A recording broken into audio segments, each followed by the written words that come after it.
information, the Napa Auto Parts Gopher 50 here at Deer Creek Speedway. You should pause it right and it there. is official by. All right. I'm going to leave this on the screen for a second while we talk about this a little bit. At home, if you were to predict who won, or say who won this race, right?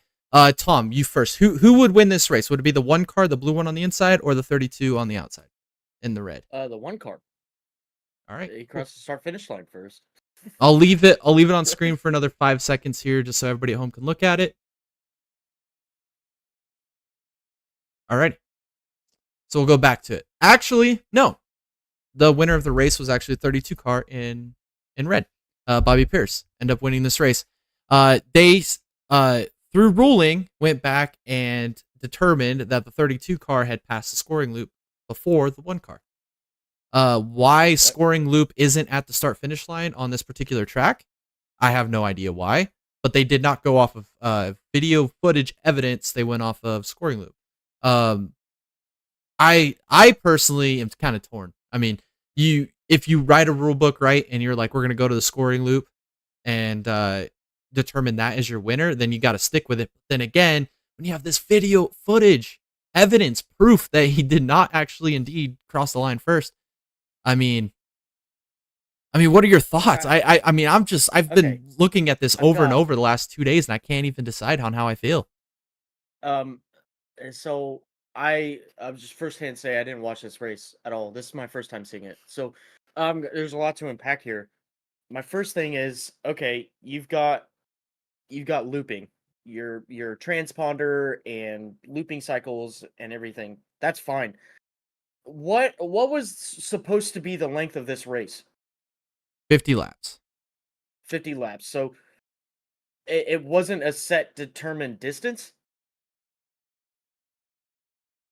As in, you know, like Daytona 500 miles.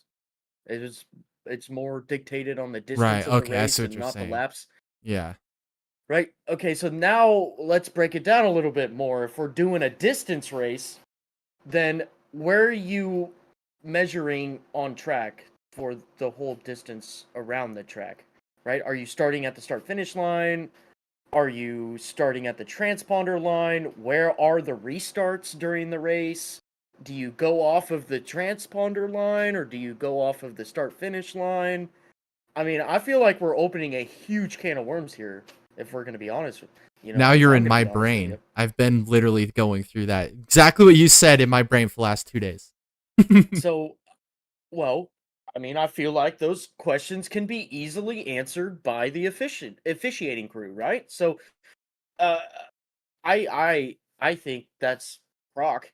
If you ask me, why is there even a start-finish line if we got transponders in? I mean, NASCAR's all in the business of saving money. Why aren't you? Just take the whole stand out, fire the dude, tell him to go home. Save some money there. You know, that's ridiculous. So what the heck is the point in the freaking start-finish line then? What start-finish line is one of the most iconic parts of racing in general.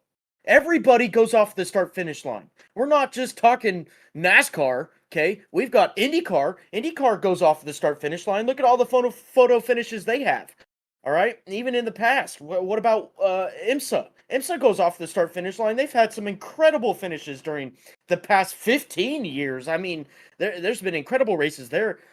Formula One goes off of it. Now we're talking some Euro crap that they do over across the way. F2, F3, Formula Euro, Brazil stock cars, Mexican NASCAR series, Pinty series. I mean, they all go off the start-finish line. What are you talking about? A transponder that's 100 feet before the start-finish line? You're going to go off of that?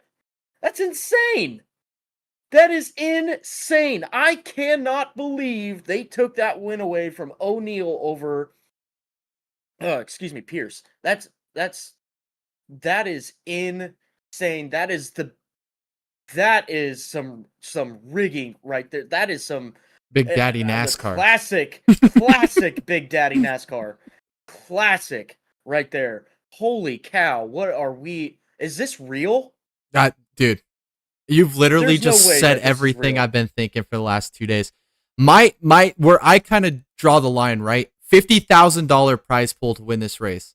And we can't That's dig up a unbelievable. transponder. We can't go get a freaking shovel and 4 guys and dig it up and move it to the start finish line for your scoring loop. We can't do that. Unbelievable. For $50,000 to pay the Unbelievable. winner of this race, we can't get 4 shovels and 4 dudes to go dig up the transponder line and scoring line and move it. That's where I'm at. That's where I've officially come to my judgment here. Is it's a lack of planning by the series track. I mean, what are we It's not doing? even that. It's a lack of integrity. Yeah. What are we doing? Yep. Like, so seriously though, like, what is the point in the flag stand? What's the point in it? If you're just gonna go off the transponder, why don't you just set up lights around the track to tell you when it's green and when the caution's out? What's the point? Yeah. Seriously. Yeah, man. All you're doing is endangering another human by making them stand up at the flag stand when there's multiple instances of cars going over the fence in these cars, as well as winged sprints and non-winged sprints as well. I mean, but what that is unbelievable. Unbelievable. I cannot believe that. They seriously gave the win to the 32? Yep. 100%. No way. Yep.